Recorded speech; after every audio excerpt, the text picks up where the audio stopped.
Hello friends, welcome to Katiya's kitchen. मैं हूं नेहा और आज मैं आपके साथ शेयर करने जा रही हूं लिट्टी चोखा की रेसिपी, जो कि बिहार, उत्तर प्रदेश और झारखंड की प्रमुख रेसिपी है, लेकिन इसे पूरे भारत में ही पसंद किया जाता है। तो चलिए स्टार्ट करते हैं लिट्टी चोखा की रेसिपी को। सबसे पहले लिट्टी बनाने के लिए हमें आटे का डो लगाना होगा। तो हमने ये गेहूँ का आटा ले लिया है। उसके बाद अब हम इसमें थोड़ी सी अजवाइन डालेंगे। इससे टेस्ट भी अच्छा आता है और डाइजेशन में भी हेल्प करती है अजवाइन। तो इसको हम हल्का सा क्रश करके डाल देंगे और फिर उसके बाद हमें 1/4 कप इसमें घी का मोयन लगाना है। तो हम इसमें घी मेल्ट करके डाल देंगे। आप चाहें तो कोई भी वेजिटेबल ऑयल ले सकते हैं। और उसके बाद 1 टीस्पून नमक और अच्छे से मिक्स कर लेंगे। और अब थोड़ा थोड़ा पानी डाल के हम आटे को गूंद लेंगे अच्छे से। और आटे को हमें ना ही बहुत ज़्यादा टाइट मारना है और ना ही बहुत ज़्यादा सॉफ्ट रखना है। अगर हम बहुत ज़्यादा टाइट मारेंगे तो हमारी लिट्टी सॉफ्ट नहीं बनेगी, और अगर हम बहुत ज़्यादा सॉफ्ट कर देंगे आटे को तो लिट्टी में क्रिस्पीनेस नहीं आएगी। तो आटा हमारा तैयार है। इसको हम 15 मिनट के लिए ढक के रख देंगे। तब तक हम चोखे की तैयारी कर लेते हैं।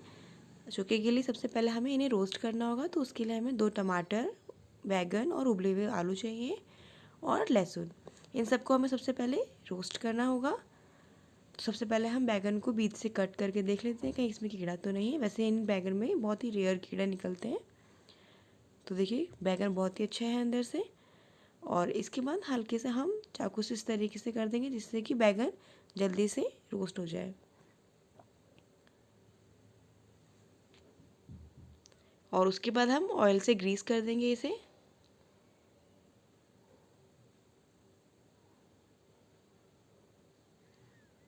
और टमाटर को भी हम ऑयल से ग्रीस कर देंगे।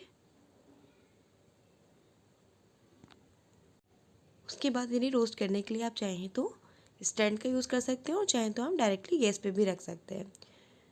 तो मैंने स्टैंड का यूज़ किया है और अब इसके ऊपर सबको रख देती हूँ। और अगर आप लिट्टी चोखा ट्रेडिशनल स्टाइल में बनाना चाहते हैं तो अगर आपके पास कंडे या उपले अवेलेबल हों तो आप इन सबको उसमें रोस्ट कर सकते हैं, क्योंकि उसमें जो स्मोकी फ्लेवर आता है वो बहुत ही अच्छा होता है और लिट्टी भी उसमें बहुत ही अच्छी बनती है। और अगर आप चाहें तो आलू को इस तरीके से हल्का सा ऊपर से रोस्ट कर सकते हैं। इससे फ्लेवर बहुत ही अच्छा आ जाएगा। नहीं तो आप डायरेक्ट भी यूज़ कर सकते हैं। तो बैगन और टमाटर दोनों ही अच्छे से रोस्ट हो गए हैं। और सबसे पहले हमें डंठल पे चेक करना है बैगन के कि ये रोस्ट हुआ है अच्छे से कि नहीं, क्योंकि डंठल कच्चा रह जाता है। तो अब हम इनको ठंडा होने देंगे। तब तक हम स्टफिंग तैयार कर लेते हैं। स्टफिंग के लिए हमें चाहिए हरी कटी हुई मिर्च, हरा धनिया, सरसों का तेल और या अचार का मसाला, प्याज, नींबू, अदरक, लहसुन, लाल मिर्च पाउडर, नमक और सत्तू। और अब हम सत्तू में इन सबको मिक्स कर देते हैं। तो सबसे पहले मैंने यहाँ आम के अचार का मसाला और लाल मिर्च के अचार का मसाला मिक्स किए हैं। आप कोई भी अचार का मसाला यहाँ पे यूज़ कर सकते हैं। उसके बाद हरा धनिया और सरसों का तेल और उसके बाद अदरक, लहसुन और हरी मिर्च।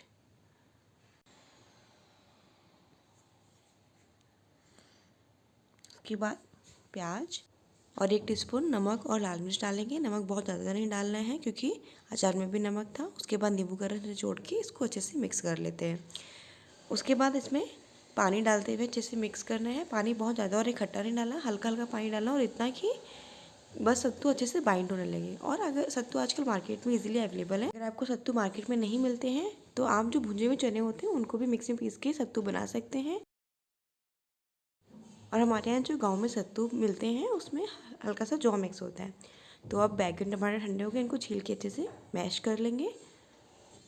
मैंने यहाँ लहसुन को भी रोस्ट करके छील लिया है। अगर आप चाहें तो लहसुन कच्चा भी यूज़ कर सकते हैं। तो अब इसको अच्छे से बारीक काट लेंगे।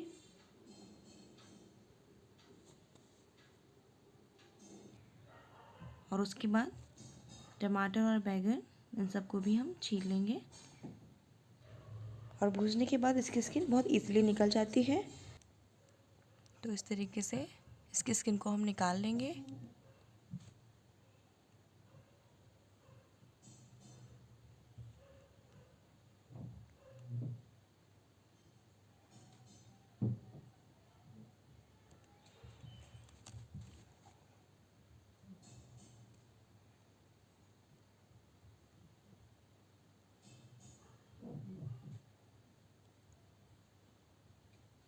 और इसी तरीके से दूसरे टमाटर को भी पील कर लेंगे।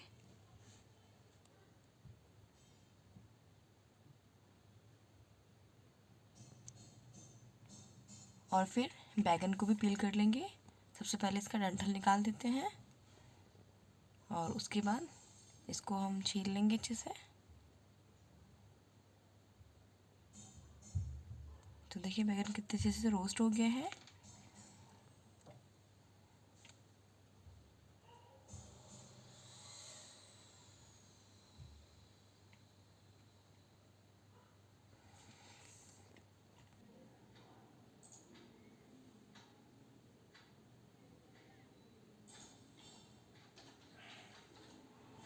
तो अब सब कुछ हमने पील कर लिया है। उसके बाद अब चोखा हम बाद में बनाएंगे, तब तक हम लिट्टी को बना लेते हैं।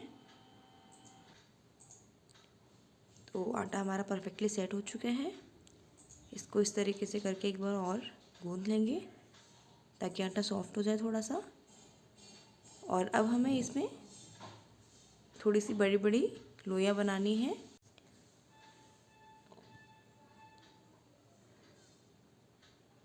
तो जितनी हम लोई रोटी के लिए लेते हैं उससे बड़ी लोई हमें लेनी है।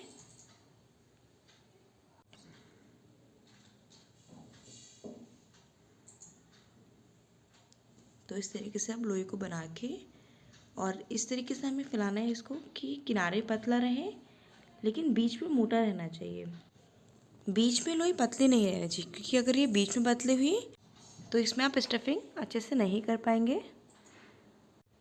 तो इस तरीके से लोई के फैला के अब इसमें हमें स्टफिंग को फिल करना है। और इस फिल करने के बाद इसको हल्का सा अंगूठे से प्रेस करते रहें। और बहुत ज़्यादा स्टफिंग भी नहीं भरनी है, इतनी स्टफिंग फिल कीजिए कि जितना अच्छे से ये कवर हो जाए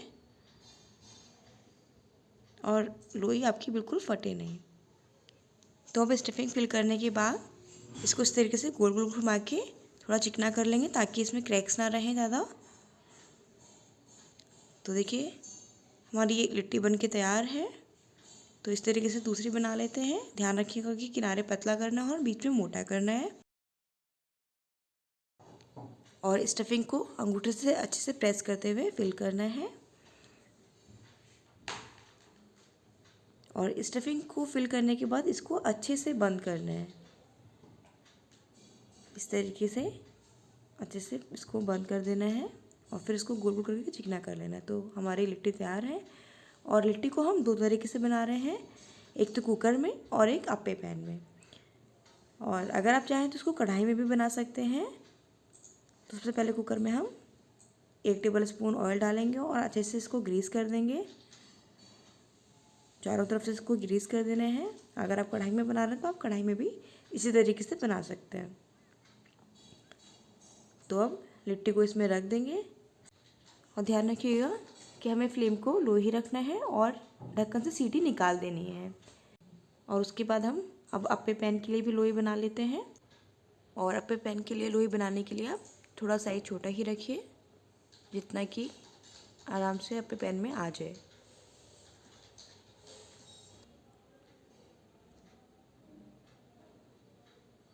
तो उस तरीके से प्रेस करके इसमें स्टफिंग कर लेंगे। बस ध्यान रखना है कि साइड पे पतला होना चाहिए और बीच में मोटा। और स्टफिंग को अच्छे से कवर करना है और जो एक्स्ट्रा आटा है उसे निकाल देना है। और फिर इसको गोल गोल करके चिकना कर लेना है ताकि क्रैक्स ना रहे।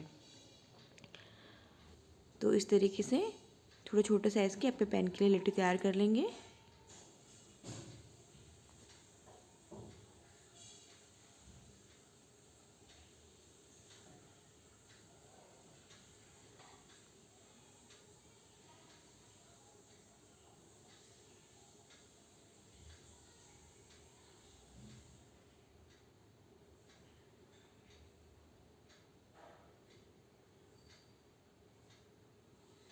तो इस तरीके से हमने सारी लिट्टी तैयार कर ली हैं।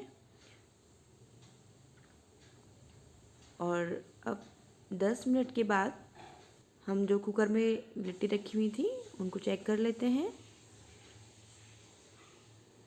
तो देखिए कितने अच्छे से रोस्ट हो रही है।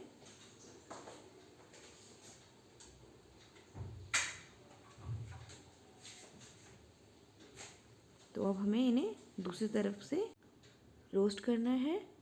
थोड़ी देर बाद देख लेंगे इसको भी। तो देखिए दोनों तरफ से अच्छे से रोस्ट हो गई है लिट्टी।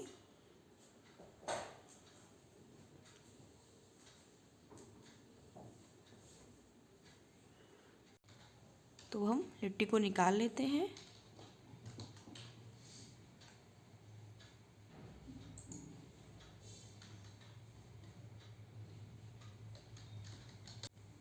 और इसके बाद जो ये हमारी बची हुई लिट्टी, इसको हम अपने पैन में बना लेते हैं।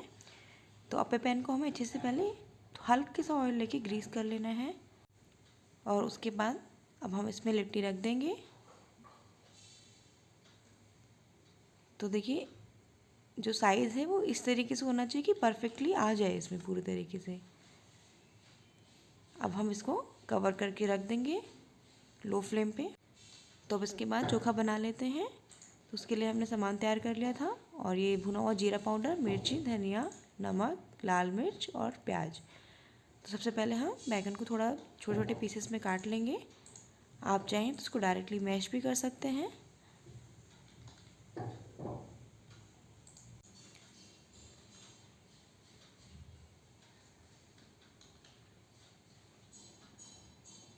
टमाटर को भी हम काट लेंगे।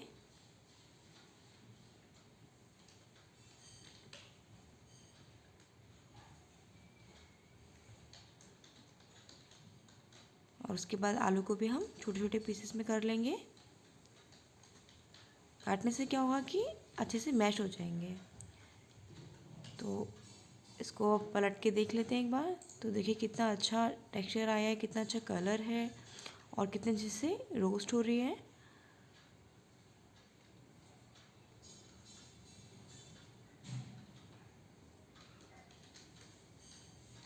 किनारे पे इतने अच्छे से भी रोस्ट नहीं हुई है, तो उसको हम दोबारा पलट के रख देंगे।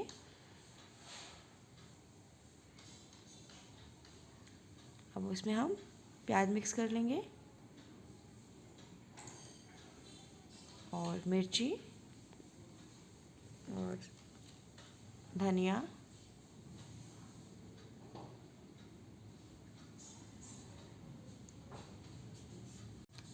उसके बाद इस तरीके से इसको मैश कर लेना है अच्छे से।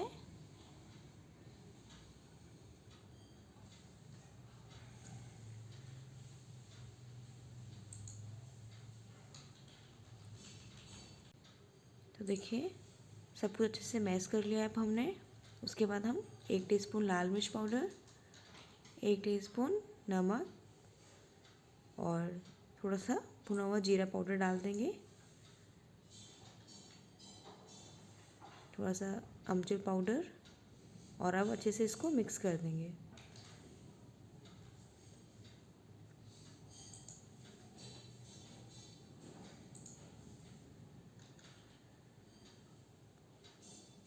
तो चोखा हमारा बनके तैयार है अब।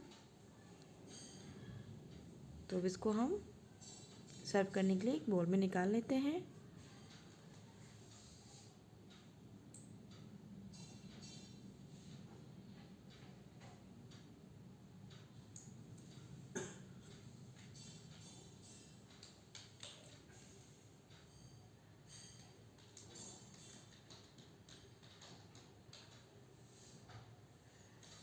और इसको इस तरीके से प्याज से गार्निश कर देते हैं।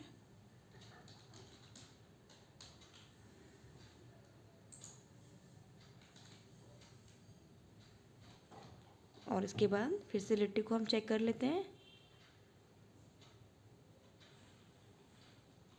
इसको पलट के देख लेंगे। तो बीच बीच में आप पलट के एक बार देखते रहिएगा। तो लिट्टी हमारी परफेक्टली अब बन के तैयार है।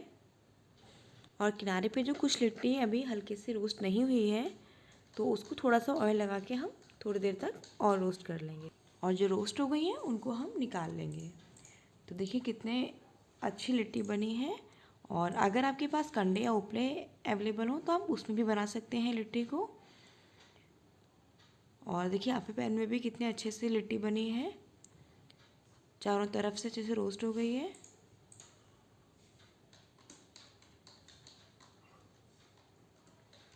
तो चलिए अब लिट्टी को सर्व कर लेते हैं। तो जो लिट्टी हमने कुकर में बनाई थी, तो लिट्टी को ऊपर से हमें घी लगा के सर्व करना है।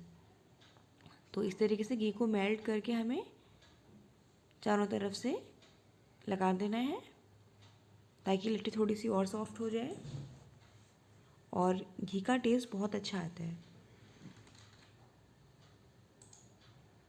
और ये जो लिट्टी जो हमने अपने पैन में बनाई थी,